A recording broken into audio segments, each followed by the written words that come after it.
کہ رسول اللہ پر جادو ہوا، سال کے قریب رہا، اور پھر حضور علیہ السلام پر یہ اثر ہوا کہ آپ کو یوں محسوس ہوتا تھا کوئی شخص ہے، حالانکہ ہوتا کوئی نہیں تھا. یہ باتیں غلط ہیں. اگر ایسا ہو گیا تو پھر تو نبوت ہی مشکوک ہو گئی کہ جبریل کوئی بھی نہیں. حضور خواہ کہہ رہے ہیں کہ کوئی آیا مجھے. ایسا نہیں ہوا. معمولی اثر جسمانی بیماری ہو بھی عمر میں عائشہ رضی اللہ عنہ، اس سے زیادہ کچھ نہیں ہوا کہ حضور علیہ السلام جو تھے نا وہ فریضہ زوجیت ادا کرنے سے قاصر ہو.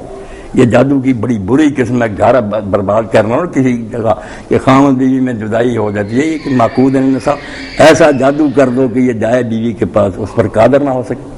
حضور جاتے بس ناکام ہو جاتے. یہ جادو تھا تھوڑے دن، اس کے علاوہ کچھ نہیں تھا. نہ آنکھوں پر کوئی اثر تھا، نہ دماغ پر تھا. تو پیغمبر اگر قتل ہی ہو سکتا ہے، اس طرح بیمار ہو جانا کوئی بات نہیں. عقل پر اگر ہو جائے، جیسے کافر کہتے تھے کہ اس کا دماغ ہی خراب ہو گیا، پیغمبر کوئی نہیں، جادو کی وجہ سے یہ جھوٹے دعوے، وہ جادو غلط ہے. جسمانی تکلیف کی حد تک کوئی بات نہیں. تو انہوں نے تو قرآن کہتا سحر و اعین الناس، وہ حقیقت نہیں تھی، لوگوں کی آنکھوں پر جادو کر رہی.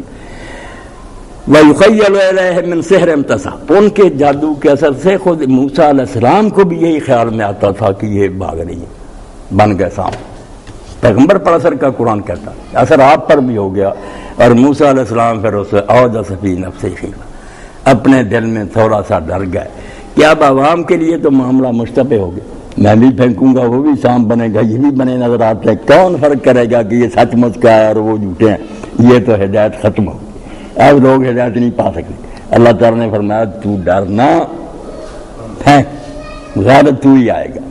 اب جب آپ نے پھینکا اور وہ نکل گیا سب کو، تو جادوگر جو دوسرے لوگ سمجھتے ہیں جادوگروں کو تو پتا تھا کہ ہمارا تو تھا یار صرف نظر کا دھوکہ، ہمارے سامنے کھا سکتے ہیں اس طرح، یہ تو سچ مچ کھا گیا، یہ سچ مچ کا ہے، ہمارا تھا فریب. سجدے میں گر گیا، ایک لمحہ دیر نہیں کی، سجدہ کیا. انہوں نے کہا ہماری توبہ، ہم نے جو پیغمبر کا مقابلہ کیا ہماری زیادتی تھی، اللہ ہمیں معاف کرے. اور اتنا ایمان پکا ہو گیا کہ فرعون نے اسی وقت دھمکی دی، پینترا بدلا کہ اب تو سارا مصر موسیٰ علیہ السلام کا مرید ہو جائے گا، کہ جادوگر بھی مان گئے.